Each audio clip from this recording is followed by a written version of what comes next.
Here we go. Meeting is being recorded.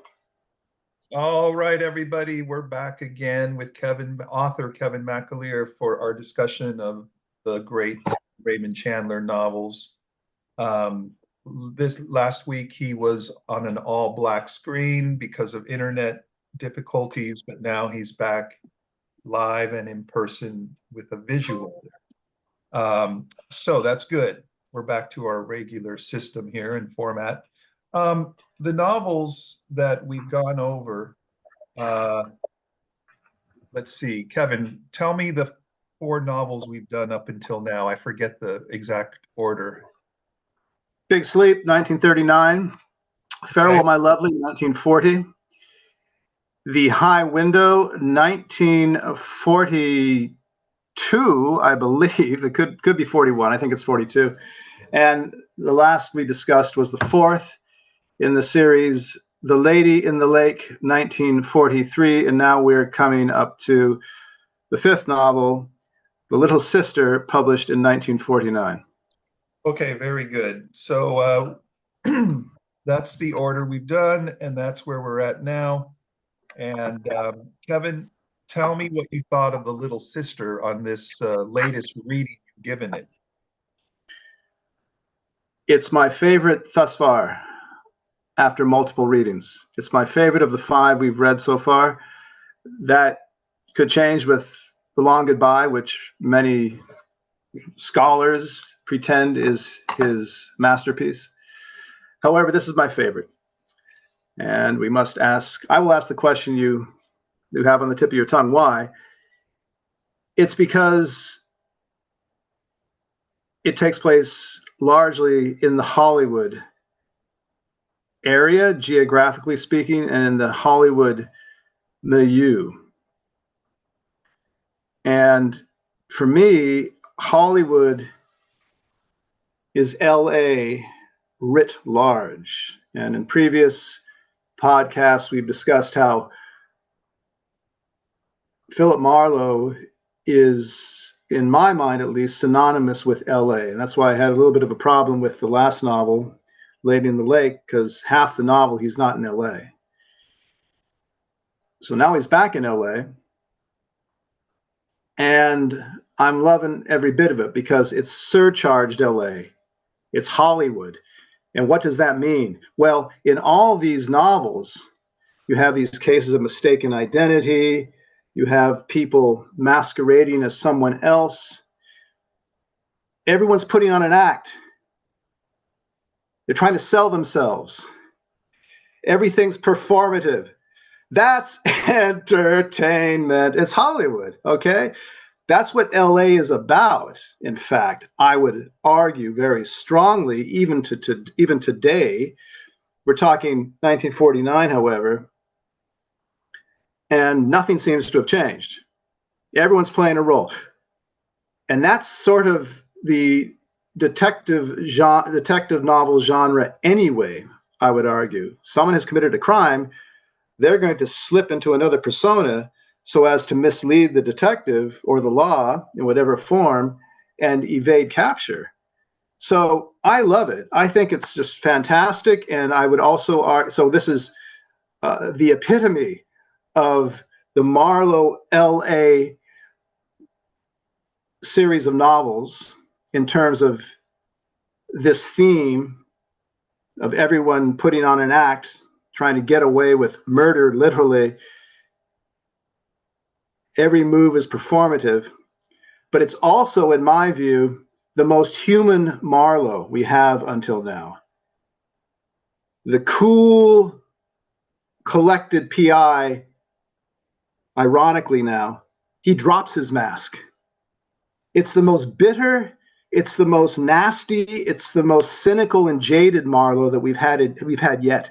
And some of the other characters even comment on that. They say, Marlowe, you're rather nasty. And he will agree. He said, yeah, I'm not human tonight. Something like that. And I like that. Again, he's a knight in shining armor, a Galahad, but as we had our Dr. Moss in the High Window comment, he's a shop-soiled Galahad. He has chinks in his armor. And I'd like to see that, right? We all like to see that, I think. I'll speak for the vast faceless audience out there.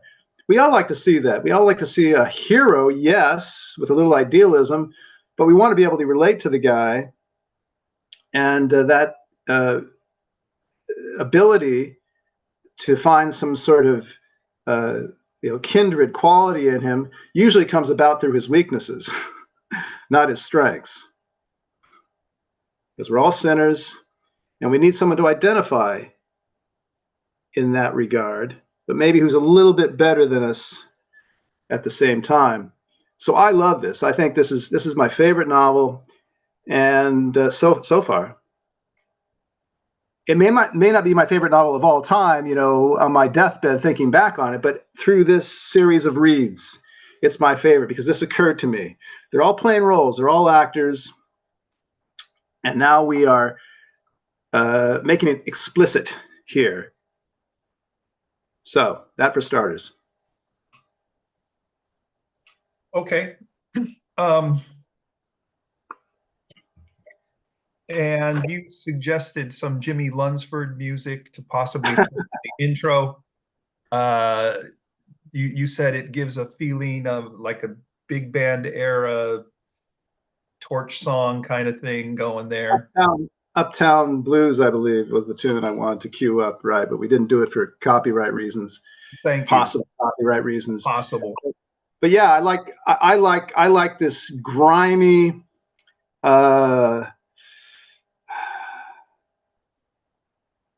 moody city at night feel. So with a tenor saxophone wailing away kind of feeling, huh? Yeah, and with the with that cool sort of undertone of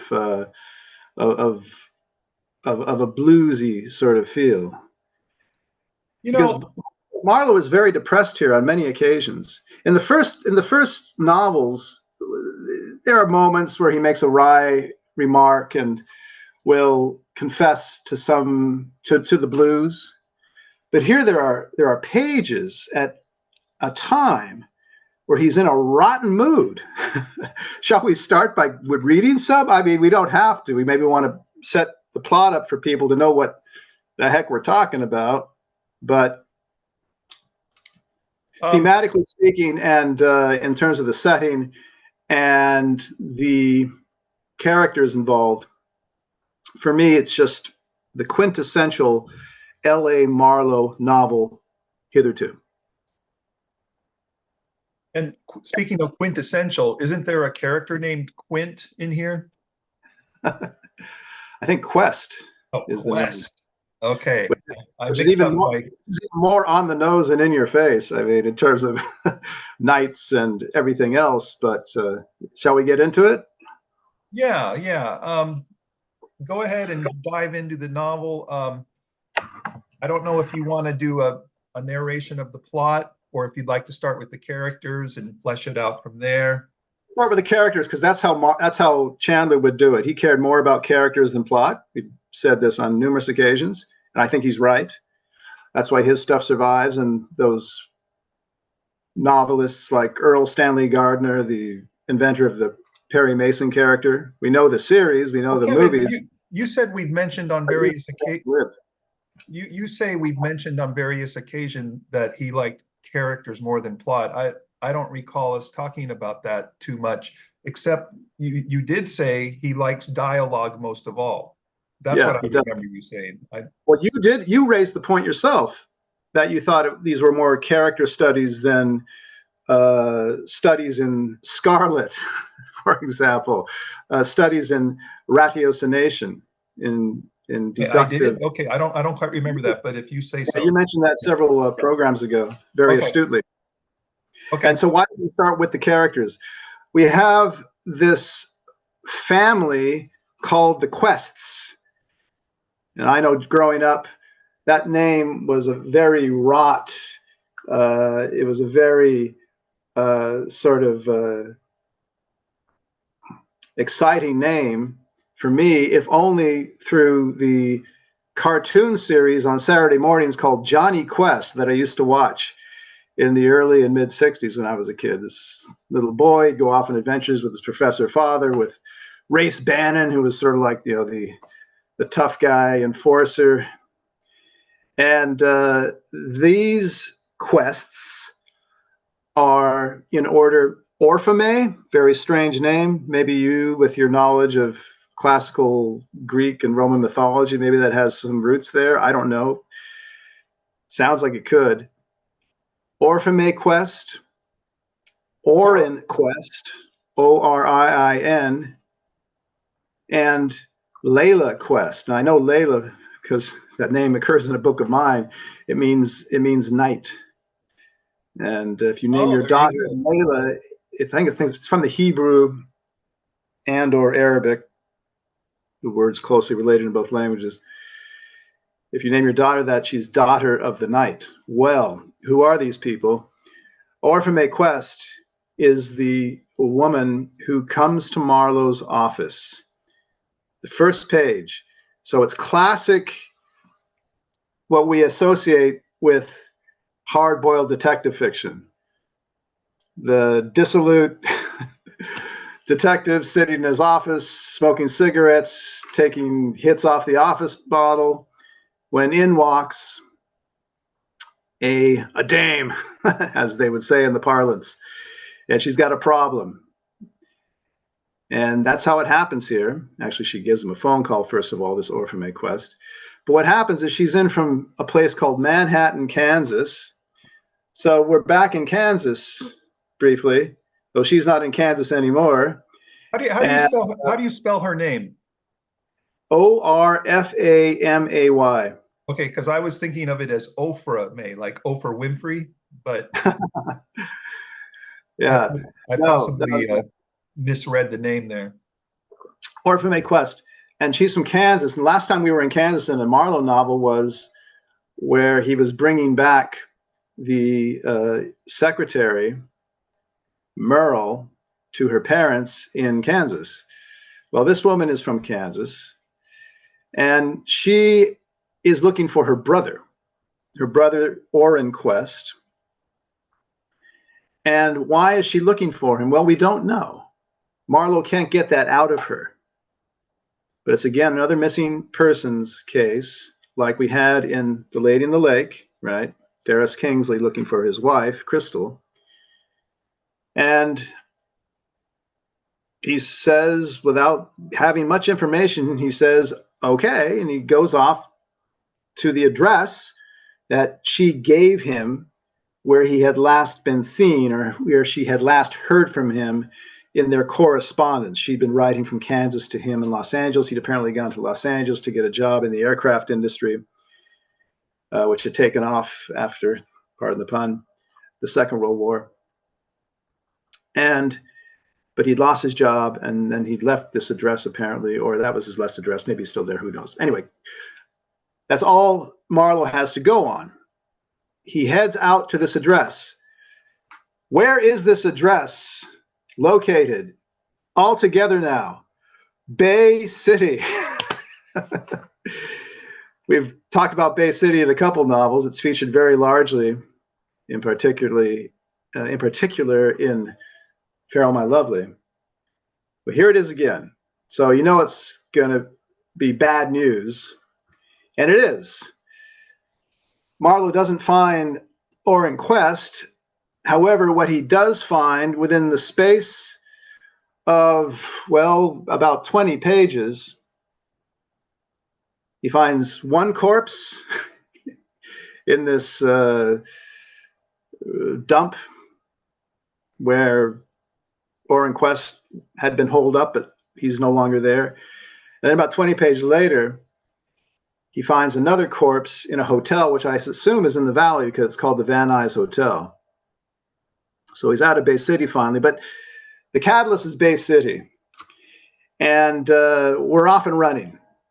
We're off and running in particular with this novel in terms of, we've had in the past, we've had the cigarettometer, we've had the cursometer, we've had the drinkometer. Well, now, folks, I think you can start up your corpsometer. because these are the first two of what will end up being 5 corpses that Marlowe discovers. Hitherto, we've had 3, 4 at tops. Now we have 5. Okay. That's the thing about Marlowe. He's this, in our minds, great detective, but he's never preventing any murders. He's always stumbling on these people a little bit too late, Philip. So, where the third quest sibling comes into play is this Layla quest.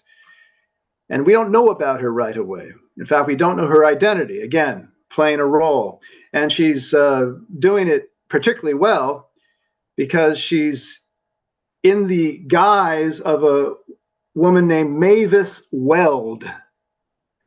And this Mavis Weld is an up-and-coming starlet in Hollywood. All right? So, as it turns out, I got to cut to the chase here. As it turns out, this Oren Quest, who has disappeared, has taken pictures of his up-and-coming starlet sister, Layla Quest, but her name now in lights is Mavis Weld. He has taken a picture of her with an out-of-town gangster by the name of Steelgrave. Nice name, huh? Steelgrave? Yeah, we'll see how that applies in a moment. AKA Weepy Moyer, seems to be his alias. Anyway, she is seen in a nightclub on a certain day several months back, and her brother, Oren Quest, this out-of-work fellow who apparently has been trying to hit her up for money because he's really on his uppers. He gets a secret picture of her. I guess he's got the camera concealed in his lapel or something, however you do it. He got a picture of her with this gangster who at that time was supposed to have been in jail. He got out of jail, apparently. We get into how the plot thickens 100, 200 pages on, but I'll just lay it on you folks. He got out of jail on a doctor's pass, and he gave the doctor some payola to keep his mouth shut, and he goes out there, meets up with his girlfriend, Mavis Weld, in this club, which I think is his own club. He owns it. And then this Oren Quest comes in and gets a picture of them on the same day that this Steelgrave, aka Weepy Moyer's arch enemy, another out-of-town hoodlum. They're both from Cleveland, by the way. I think Brooklyn by way of Cleveland. He gets murdered.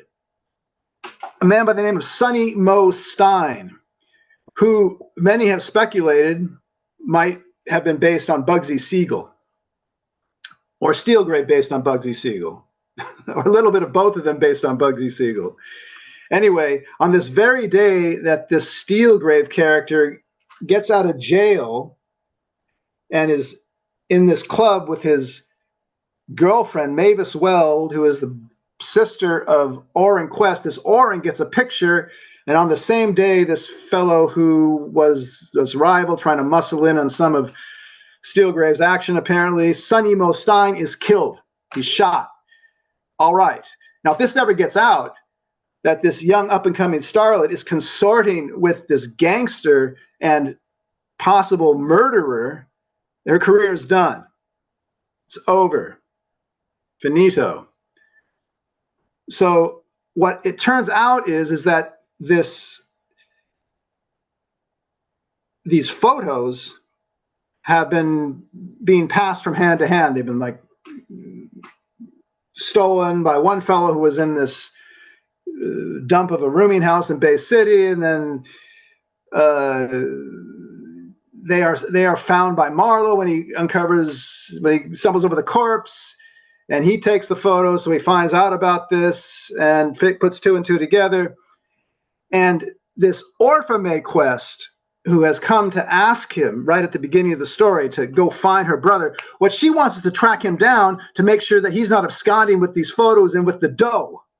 She wants to cut in on the action. She wants to get her fair share, whatever she considers fair, just by virtue of being his sister and being the sister of Mavis Weld, the up-and-coming starlet.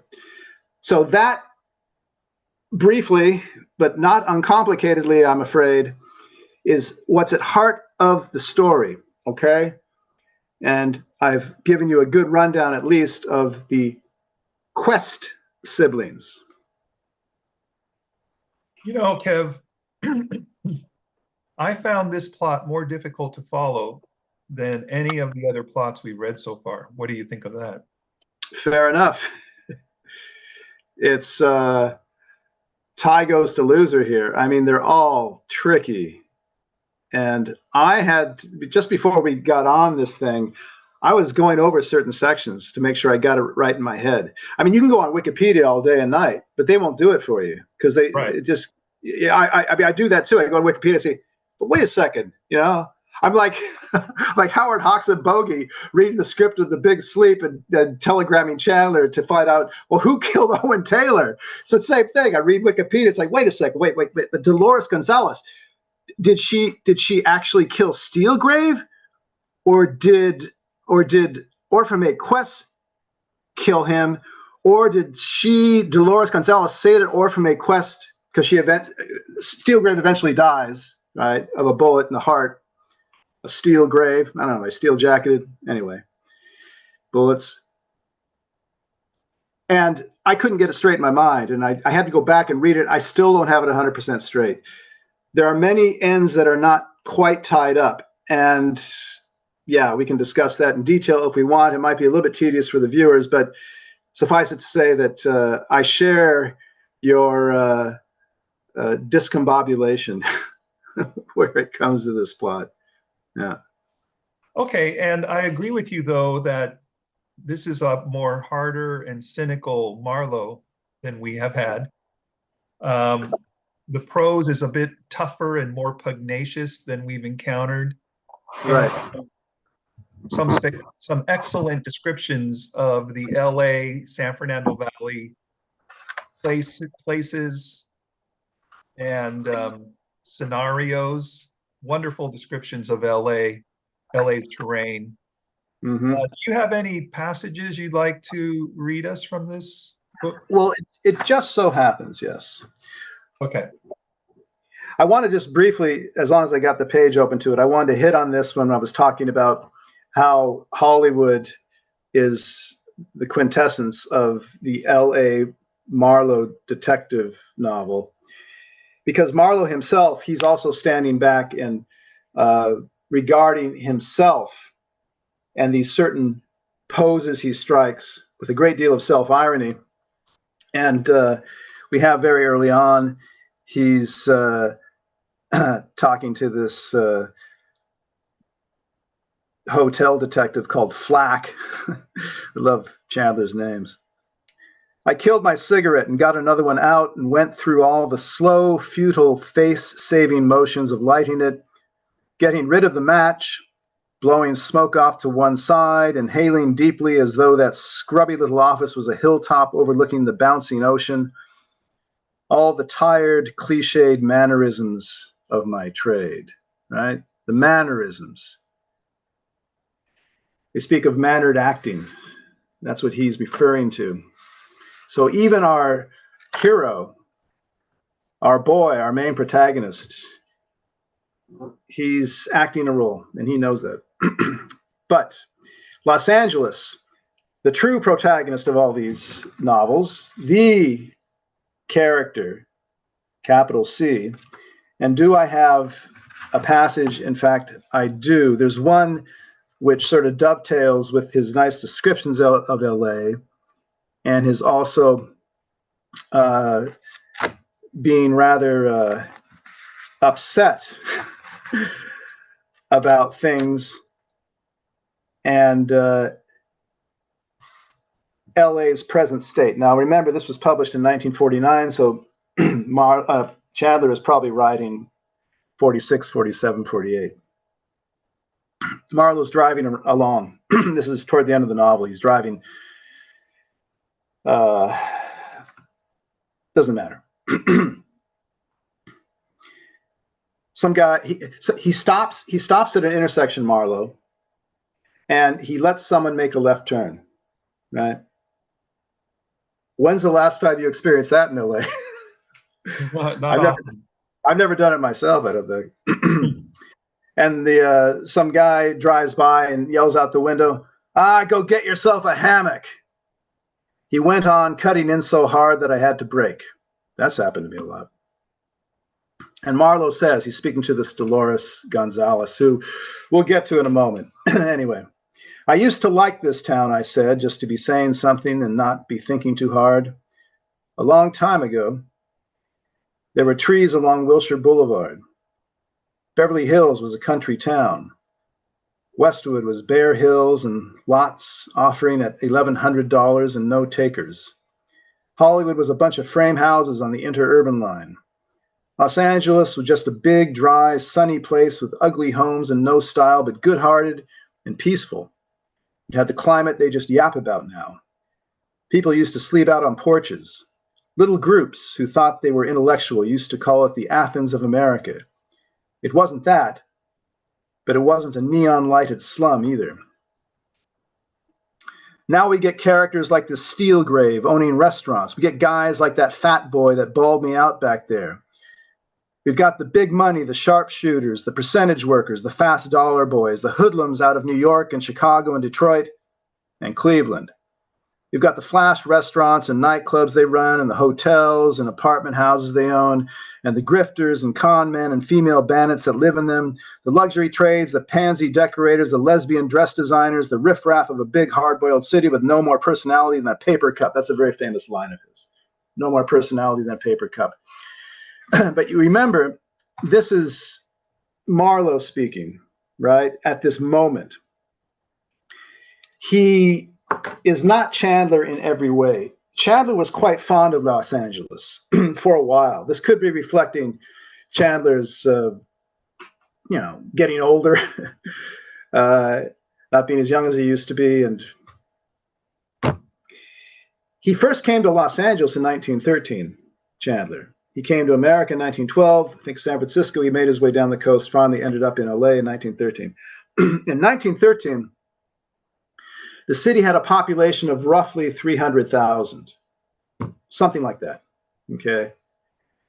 Who knows what it is today, but that's, that's small town magnitude. Our great uncle was mayor at that time, I believe, right?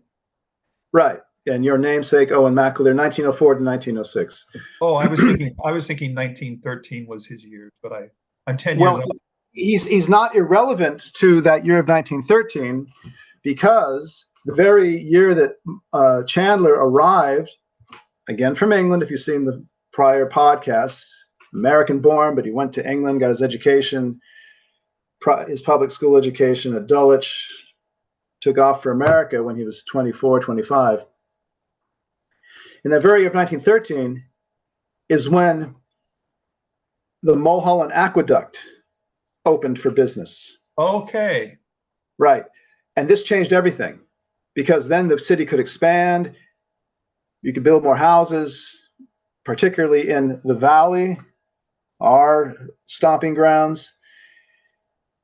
And our great uncle, Owen McAleer, he was the man who actually, under his administration, and I've read up on it, he was actually a big booster of this.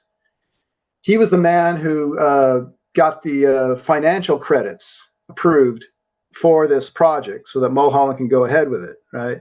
So he's not an insignificant figure in terms of the future growth of Los Angeles, Owen McAleer, and he does dovetail very nicely into this discussion, because after that, it was only a matter of time until this 200, 300,000 population city became a megalopolis, and it did. And Chandler didn't like it. And I can imagine that a lot of people who were natives, well, he wasn't quite a native. Okay, good. He was not a native. But people who had seen it in the pre-war years, pre-World War I, and in the teens and in the early 20s, after the mid-1920s, forget it, though, there was a certain nostalgia for those earlier days, right? Where it was a nice, quiet town. You had Hollywood, but that gave it a little bit of a flash, a little bit of a dash of glamour. That's nice, right? But it got out of control.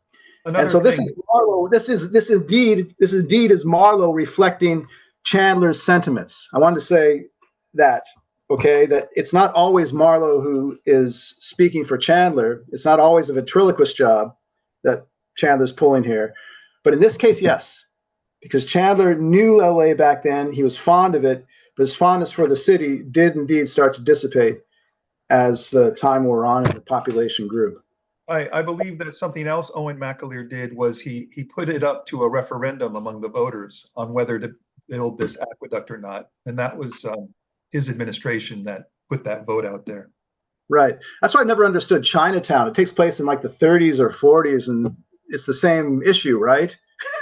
Bringing water to LA. It's like we settled that with Owen McAleer and Mulholland in 1913. What are you doing, Robert Towne and Polanski and Nicholson? Are you just updating it to make it in a cooler Chandler-esque, Marlowe-esque era? Is that what you're doing? I never understood that. Someone's got to explain it to me sometime. Really? Yeah. I've never seen Chinatown. It's one of the gaps in my knowledge, but I've heard about it. It's about bringing water to LA. I thought we'd settled that issue, boys. Yeah. 20, 30 years earlier. Anyway, but yeah, that's a little passage you have where Marlowe is in a nasty mood, and he's reflecting on not only his environs, but he brings a historical perspective to bear. Now, Marlowe himself in this novel is 38 years old. We know this because he says it, okay, or someone mentions it. He's 38 years old, so in 1949, that would make him what? Born 1911. All right. Now we know in The Big Sleep he's 33, so something's a little bit off, but whatever. You know, it doesn't compute exactly in terms of when you publish and how old your hero is. But it seems so. Big Sleep was 1939, so 33 years old. So you can put him back to 1908. It seems that Marlowe was born around 1908, 9, 10, something like that, right? And we know also through his letters, through Chandler's letters, that he had an idea of where Marlowe actually came from. Marlowe was not a native either.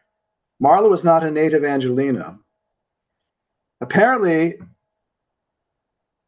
Chandler imagined him as being born in Santa Rosa, which is up in Northern California, and that he'd gone to a couple of years of college at Oregon State. I mean, he gets very specific in terms of his backstory in a letter, and that then he worked as a cop, not as a, not on a beat or anything, but he worked for like the district attorney's office in a legal enforcement capacity. And then, you can imagine with Marlowe, he's got a big mouth. He talks back. He wisecracks all the time. That he got the boot at a certain point, and he went into business for himself. But when would he have then come up to Los Angeles, Marlowe? If he say born in 1910, okay, a couple of years of college, Oregon State, he comes up, say 1930. All right. Well, he wouldn't have experienced what Chandler has just described here, which is sort of a pre-First World War LA. It's definitely not post-Mulholland. Or, okay, a few years to get the water coming in and get the population up and running. Okay, good. But he's definitely not here before 1920. I think that's what Chandler's referring to, kind of pre-1920, 1925 at the latest. And Marlowe's here at earliest 1930. So Marlowe, this is anachronistic, his description. He was too young. He wasn't in LA to have described this kind of LA, okay? So this is what we call artistic license. And another point to be made here is that it's classic LA, actually, not only in terms of everyone's playing a role and Hollywood at its heart and what that gives to the complexion of the city, but most of the main characters in this novel are not native Angelinos. They're from somewhere else. We just mentioned the three Quest siblings. They're all from Kansas, right? And we talk about the two out-of-town hoods who are trying to get a piece of the action in LA. They're from Brooklyn by way of Cleveland, right? And then there's two other characters we have to mention now to get the story moving. There's this actress who's driving along the car when Marlowe is talking about the old days in LA. Her name's Dolores Gonzalez. And she is an actress and, not a star, but, a known name. And she appears to be also from Cleveland. And there's another fellow, another suspicious doctor. In every novel, there are like these doctors who are carrying on some kind of shady business, like with drug injections. Again, the Dr. Feelgood. You need to call when you're under the weather, need your hit of whatever. His name's Dr. Vincent Lagarde, and he's also in Bay City. Another Bay City doctor with his own little shady practice, right? Does it ring bells? Okay. Well, so what do we got? 1, 2, 3, 4, 5, 6, 7 characters who are not from LA, and these are all the main characters. Ha. And Marlowe himself is not from LA. That's classic LA. You and I are rarities. 60 years on, in my case, 60 years on, we are rarities. Everyone in LA comes from somewhere else. And even when we were born, we were rarities because people were coming from somewhere else. And if you're a 4th generation Angelino like you and I were, that is to say, our great grandfather came from Youngstown, Ohio in the late 1880s, between 1886 and 1890, I'm not exactly sure. But then our grandfather, born in 1890 on Spring Street in Los Angeles, and then our father going to Hollywood High and all the rest, growing up on Orange Drive. We're 4th generation, right? This is exceedingly rare, which means it's not the norm for Los Angeles. So Chandler hits on this. All these people, they're not from Los Angeles. And this is the irony of it, that the classic LA cast of characters, to stick with the thespian analogy, are non-native born. You said most most everyone in LA was not born in LA. I would say the majority of people. I don't know if you should say most everyone was not born in LA who's in LA. Would you stick by that? Or I would say the majority of people, just to clarify. Yeah, I think I may have misspoke. Yeah, that today you probably have the majority of people who are born in LA. I do believe I misspoke. But when we were born, at least when I was born, 1961, and people would, I don't say this out of any kind of pride or anything. You're born where you're born. I had nothing to do with it. But I would run across people constantly. And they'd be from the East Coast or the Midwest or wherever, or Mexico, just came across the border.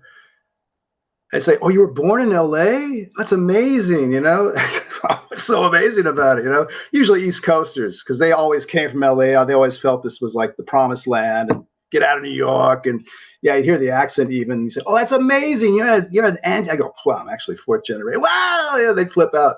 So that's why I say that. It's not me gauging, my place in this demographic. But back then, it seemed like I was an absolute rarity. I think it wasn't, too very common. Okay. And yeah, That's good to clarify. yeah. Okay. Any other questions? I'm jumping around from here to there, but I'm pregnant with thoughts because this really, this novel really hits me where I live. Hollywood and LA and the era all congealing to create what I think is the quintessential Marlowe novel. I believe he even has a soliloquy on driving down Ventura Boulevard and coming by Encino and the hills behind the boulevard there and south of the boulevard. Did you remember that passage, or do you have it marked? It's pretty. I think I got it. Yeah, I think I got it. Yeah. I've even marked it with the note LA Rant. Let's see if I get it. I called it LA soliloquy in my notes. Yeah, I think this is what you're alluding to. I drove east on Sunset, but I didn't go home.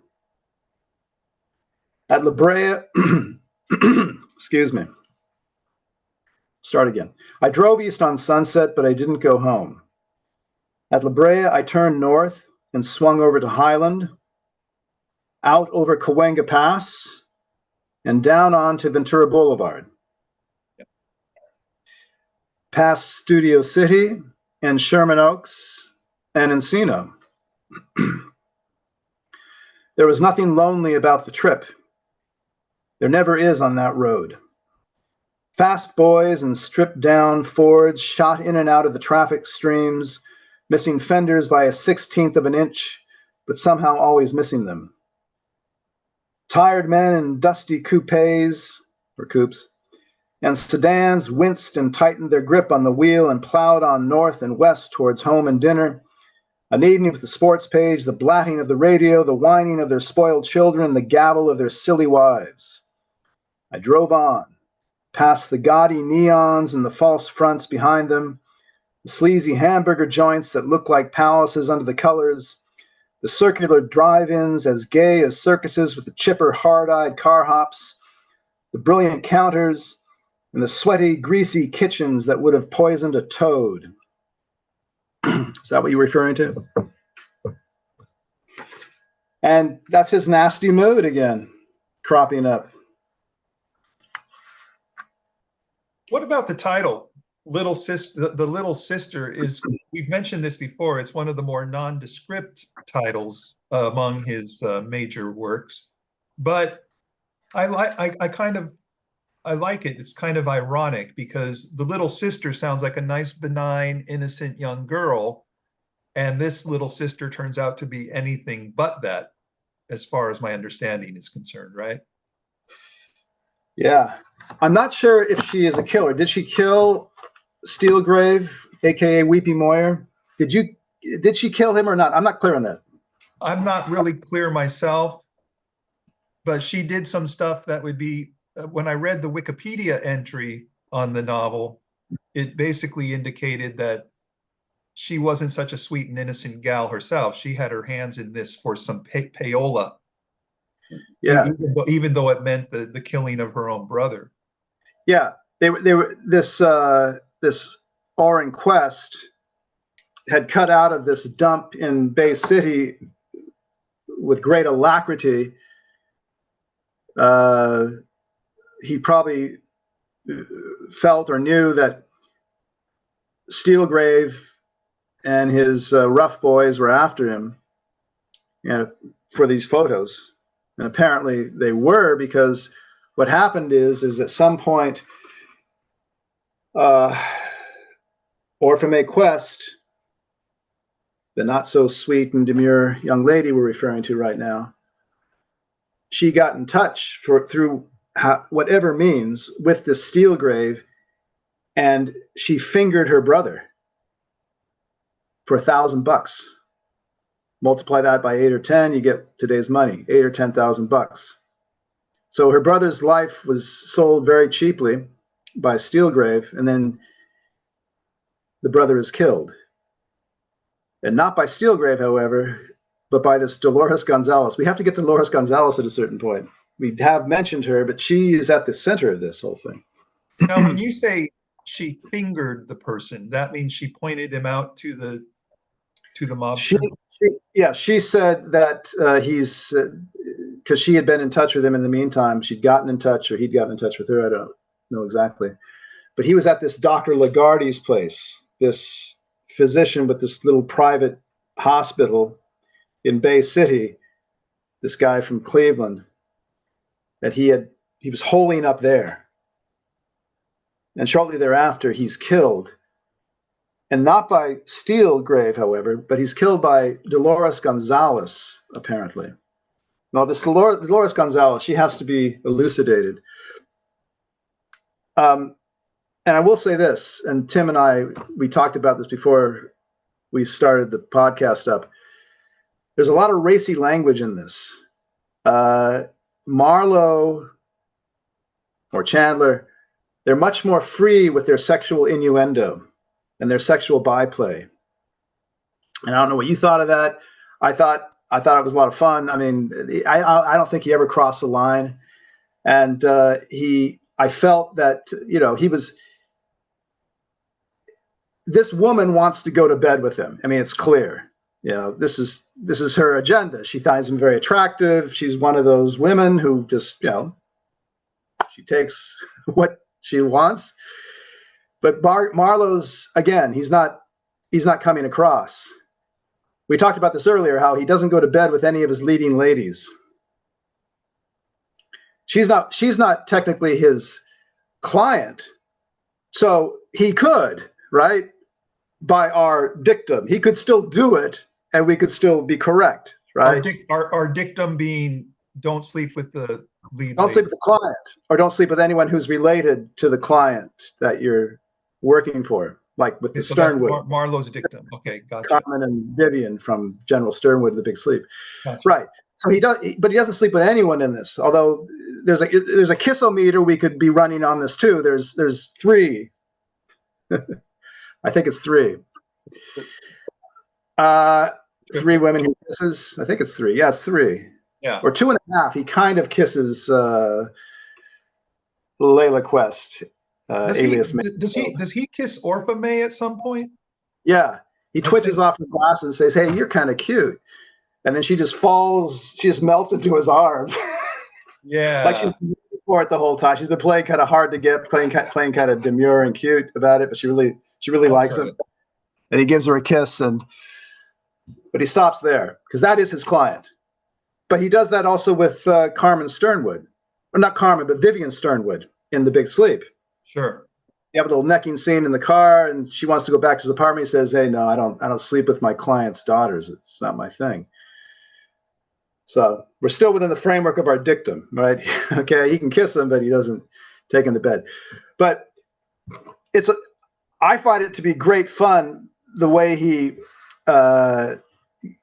the repartee between him and Dolores Gonzalez. I mean, from the first meeting, it's just brimming with fireworks dialogue and Chandler prose that just makes you laugh. He sees her for the first time. He describes her, all her seductive airs and everything. And he says, she looked almost as hard to get as a haircut. Now that's a great line. It's a great line because he didn't say she looked as hard to get as a haircut. Because think about that. Well, haircut's not hard to get, but you do have to put a little effort in. Go around the corner, you got to sit in the barber chair, you got to pay some money.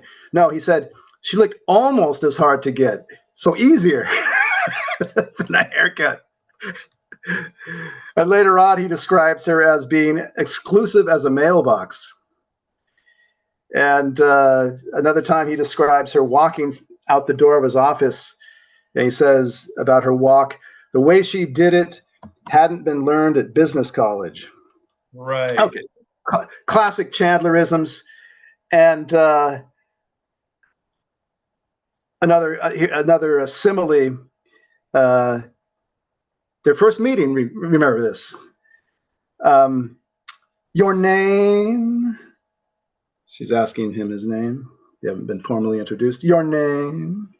Her voice froze on the second word, like a feather taking off in a sudden draft.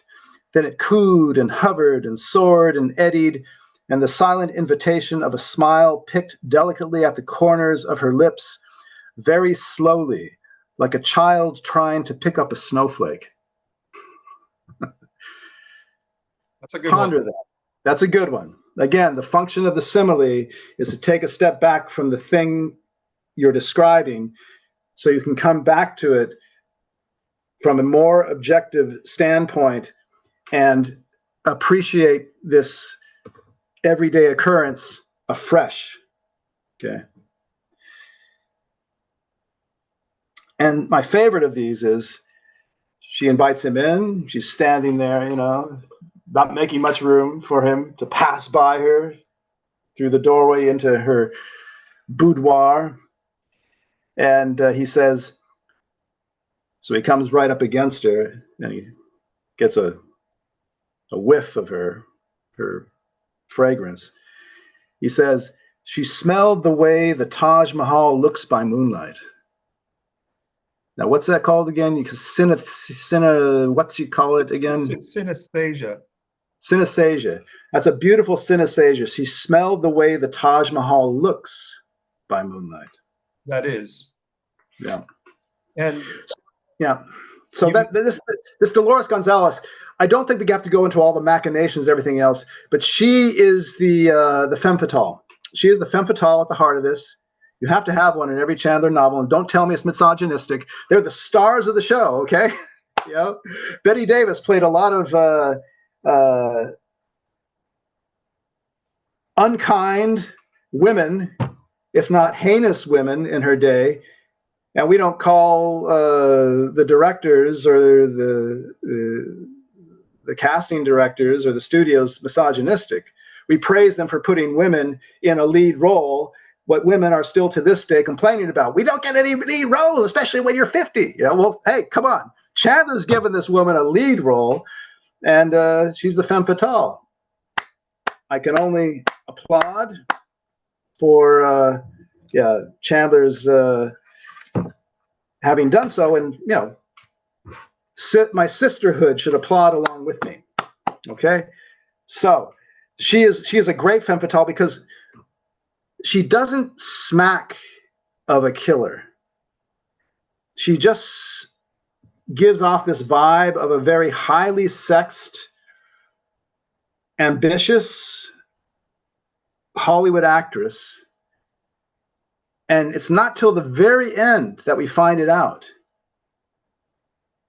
Not till the very last pages that we find it out. We don't really suspect it. I never really suspected it. I thought she was one of these nice little walk-on players who, you know, ends up taking on a larger role, but that she is almost like a red herring that we can ignore. But no, the red herring turns out to be the thing in itself. She is the murderess, at least on, I think, 2 counts. So. Yeah, can you read that ending to us? It was kind of a surprise to me suddenly to see that there. Well, it wouldn't mean much to the viewers, I don't think, because they haven't. Okay. I mean, I'm not slapping you down, but I just got done reading it before we came on to try and get it straight in my head. I'll take a look at it. Maybe I could. Just read the last couple paragraphs and see if it. No, it wouldn't work, Tim, because it's just too much detail that the reader would have had to have absorbed him or herself before we could. Yeah, but what happens to her, like all good femme fatales, and maybe this is what the feminists object to, because does she have to die? Well, she does, and she dies at the hands of this Dr. Lagarde. This Dr. Vincent Lagarde. And it's the final page. Marlowe's coming down from her apartment. She's been guilty of at least one, maybe 2 murders. I think probably 2. And, but he's going to let her go because in the meantime, he has attached himself to this Mavis Weld, the sister of Orphan Mae Quest, Mavis Weld, Layla Quest, right, the up-and-coming starlet. He has gone through her agent to have him work for her because he wants to protect her, because it's like a priest in the confessional. Once you have a retainer from a client, you can't out with all kinds of information to the cops. It's his code of honor. He can't do it. I mean, you can, but that's what he needs in order to play dumb at a certain level with the cops and keep her out of this whole thing, and thus allow her career to continue on without being sabotaged by these various associations with killers and gangsters. So in the meantime, he has sort of taken the side of Mavis Weld, and he has now confronted Dolores Gonzalez, who, by the way, also seems to be acting a role. It's not even clear if she seems to be Mexican, might be some other Latina, I don't know, but first thing came to mind, because of the proximity, LA, Mexico, and there are lots of people of Mexican extraction then and now in Los Angeles. I thought Mexican, right? She says, sí, amigo, and all this kind of stuff, all these flavoring elements from the Spanish. And Marlo says, yes, on certain occasions, hey, will you drop the act? Come on, this is getting. But in other words, she can speak perfectly accent-free English if she chose. It seems to be the case. But she's putting this accent on, and who knows, maybe she's putting the whole Mexican extraction or whatever Latina extraction act on as well. That's not clear. So another cog in the works of this all the world's a stage theme. Anyway, he comes down from her apartment after getting like kind of a semi-confession. He confronted her with the facts, and he goes down the elevator, and he gets out of the elevator, and as he gets off the elevator, in comes this Dr. Lagarde, and he's pale, he's drawn, and he goes up to the apartment. Marlo knows where he's going. He's sort of figured things out. He's figured out all the relationships, but Marlo doesn't stop him, right? Marlo has more than a fair idea what might be happening, because as soon as he leaves the elevator, Dr. Lagarde goes in and it goes up. Marlo goes right to the hotel desk and calls the cops. He knows there's going to be trouble, if not murder afoot. And that's exactly what happens. And I'll read that last paragraph. So Marlo goes up with them, because they come as soon as possible. They crack down the door, kick down the door. When they cracked the door, he was sitting on the couch, holding her pressed against his heart. So Dr. Vincent Lagarde holding Dolores Gonzalez against his heart. His eyes were blind, and there was bloody foam on his lips. He had bitten through his tongue. Under her left breast, and tight against the flame-colored shirt, lay the silver handle of a knife I had seen before. The handle was in the shape of a naked woman. The eyes of Miss Dolores Gonzalez were half open, and on her lips there was the dim ghost of a provocative smile. The Hippocrates smile, the ambulance intern said and sighed. On her it looks good. He glanced across at Dr. Lagarde, who saw nothing and heard nothing, if you could judge by his face. I guess somebody lost a dream, the intern said. He bent over and closed her eyes.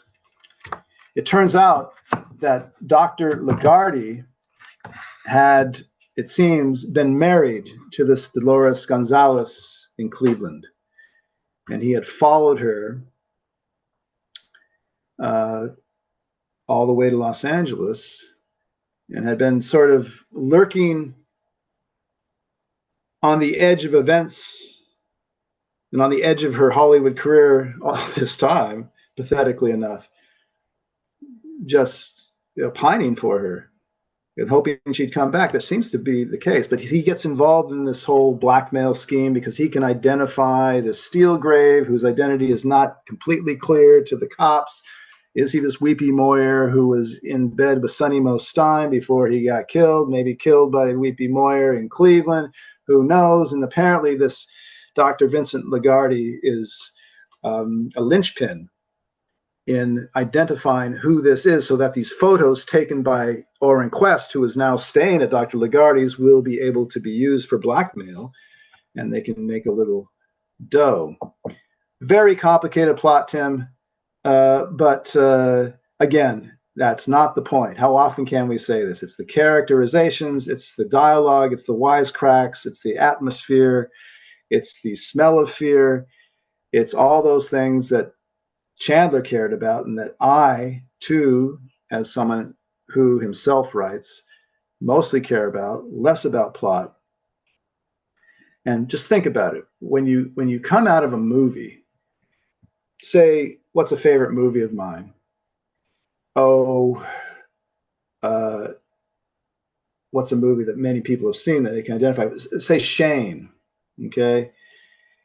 The plot's very easily told. It's this ex-gunslinger. He wants to, hang up his holster, mend his ways. He rides in to this little settlement in Wyoming, and you got these ranchers who want to move out the homesteaders, and the homesteaders, they're just homesteaders, so they can't really resist in any meaningful way.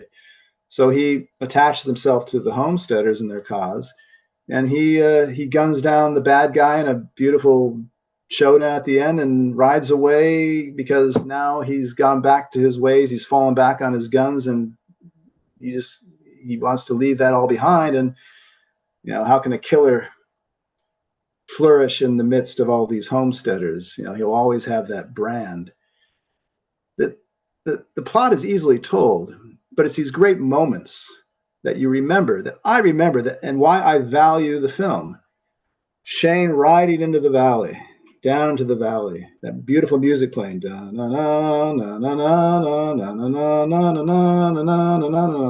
Young.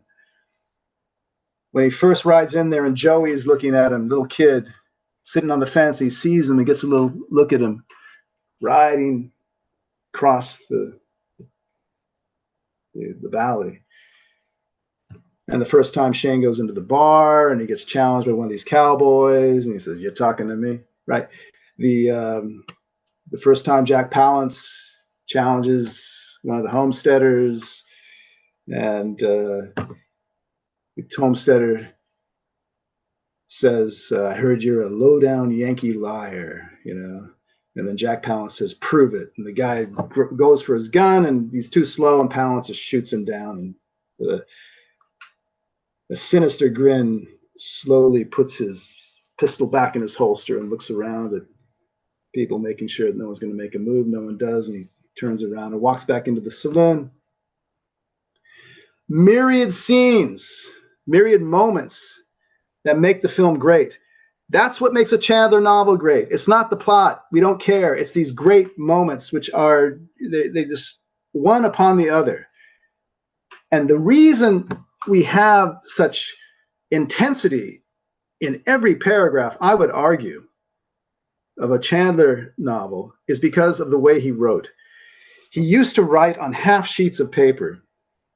He would have like a secretary just go through them, fold a regular sheet of paper. I think it might have been, this yellow legal pad paper. Could have been regular paper. He had a secretary fold the paper and then just cut it in two. So he was dealing with like a half sheet. So he wasn't dealing with a long sheet. And writers often talk about, the trauma of waking up in the morning and staring at the blank sheet. Well, he had half the trauma every morning because he was only staring at half a blank sheet. And what he wanted to do in every half sheet was to get as coiled and as intense and as crackling a prose as he possibly could. And if he couldn't do it for a full page, he could do it for a half page. So he would do these half pages, just do his best he could on that. And then he would mix and match sometimes. He would throw this scene out and put this scene in. That's why the plots are oftentimes very complex. And he would have to, he said himself in his letters many times, he said, I write in an impossible way for most people, and it's becoming more and more impossible for me as I'm getting older. He said, I write great scenes. He's got a rough idea about the plot. He's got more than a rough idea about the characters and where he wants to go. But he writes a great scene with great dialogue and everything else. And then anyone who writes novels will know this. You get midway in the novel, and all of a sudden it takes a turn you didn't expect. And then sometimes you got to go back and say, well, we don't need that, or we got to change that. But he said that he oftentimes found himself wanting to justify scenes he'd already written. So the plot had to congrue with these various scenes he's written, which I think is not a bad idea because, and I write that way to a degree as well, not with the half sheets, obviously, because I'm on a computer now, but that's not a bad way to write if you can take it, if you're tough enough. Because you're always having to go back and revise and replot and start over again. If you're tough enough, that's a decent way to write. It's at least a decent way because if you are surprised in which direction the plot goes, and you're trying to justify scenes and not just have some template in your head, particularly the mystery novel, where experienced mystery novel readers, they were like, oh, okay, good, I know where we're going now. If you're surprised, then they're going to be surprised. Okay? I have found that to be the case. And there's an analogy I can draw with my Flynn poem. Okay, Kev, It's epic.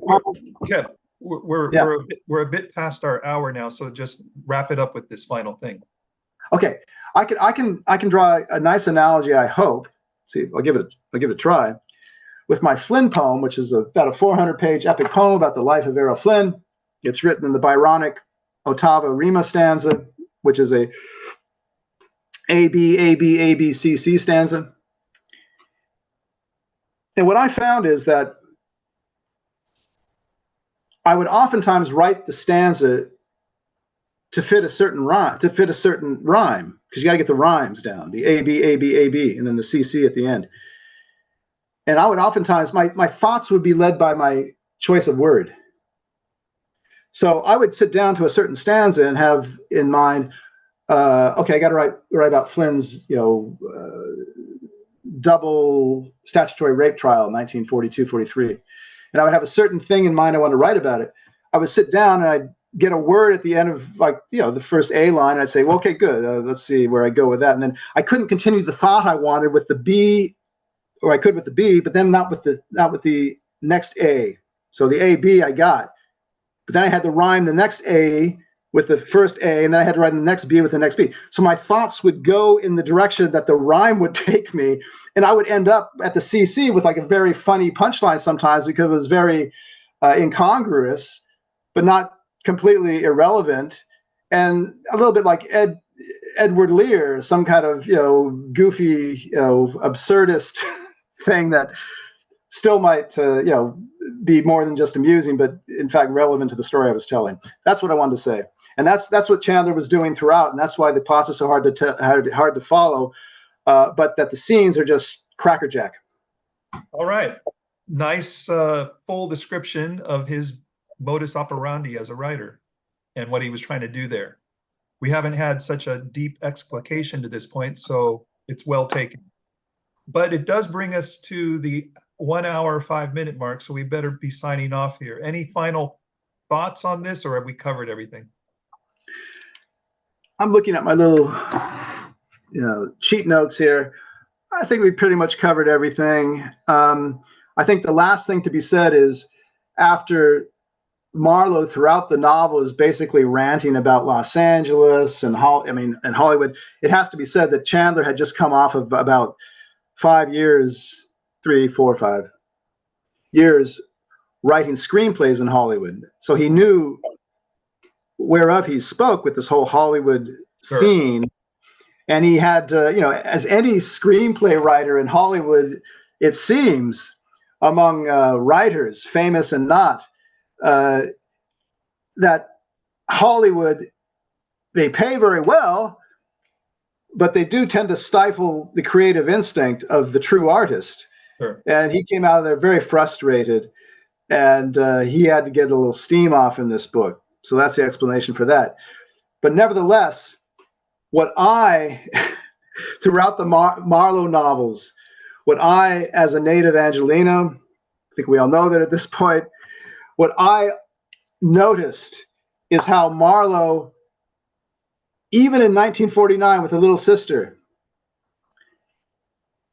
he never has trouble finding a parking spot. He always just moves into a parking spot in LA. Wow, when did that change?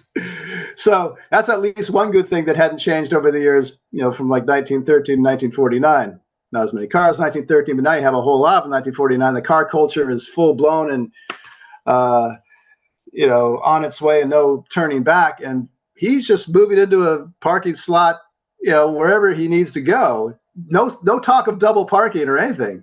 Well, maybe one time in the Big Sleep, but that's just because, he had to get out of there quick or something. But that's the last thing I want to say, that that's the greatest miracle of all in these Marlowe novels, that he never has trouble in LA finding a parking spot.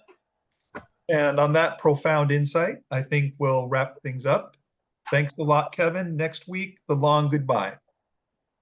See you then. See you then. Bye-bye.